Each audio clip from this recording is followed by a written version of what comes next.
Dropping of the veil. So hopefully I'm getting you to read lots of the books that are on my reading list on my website. And I'd like to point to one now that it's actually a novel.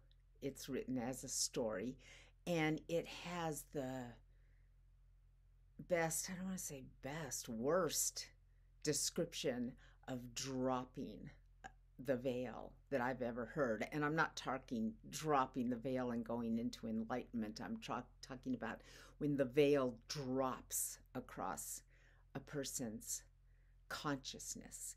And this is the book Indian Horse by Richard Wagamese. I read everything on my Kindle, so it's on my phone. I actually recommend that because you can get a lot more reading done because you always have your phone with you, right? Get off YouTube videos for a while and read some books. Anyway, Indian Horse by Richard Wagamese. And the story is, as a young boy, he was living the natural life that we're always talking about. And at the end of chapter 11, you get to the place where he's been thrown into the Indian school.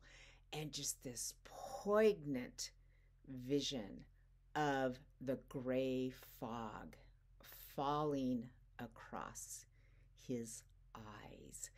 And what's so interesting about it is that he lived through tons of hardships previously to being captured and sent into the school, but it was the insane cruelty of the Indian schools and just the doesn't make sense bit to his worldview that just caused the confusion to descend. So read that at least to the end of chapter 11, and you'll get like a sense of what it really takes to unhook a person from the natural worldview, from who we're supposed to be.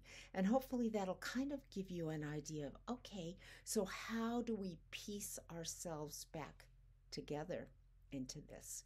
And it also gives a view of something that I'm going to be talking about next, about how and why we can't, as white people, steal the native worldview and try to use it to make ourselves feel better. Everything's real. Everything goes in a timeline, right? And the programs that our culture had to conquer and destroy native cultures worked really, really well. And the Indian schools, the native schools, were a very big part of this because our culture went out and captured young people and threw them into these schools and destroyed them. And we're talking the grandparents of people who are alive today. And everything is real. It's going to take a while, generations, not just a few hours, not just sitting around and singing some song. It's going to take generations to rebuild what was lost. So, yes, you and I weren't actually there doing it, but we are still part of that same culture. We do it in very still subtle ways to ourselves, to our own children, to people around us. So this is what we're trying to get past in reforming our worldview, in taking on the importance of our enlightenment studies and non-duality. So it's going to take some time. We're not going to get there in our lifetimes. We can take steps. So what we're doing is important because we need to undo this, but it can't be done with a selfish motive, which is good news. Because when you approach your own spiritual life without selfish motives, that it's not for you. It's for everyone and everything else, and for the way that we blend into everything and everything else. When you approach it that way,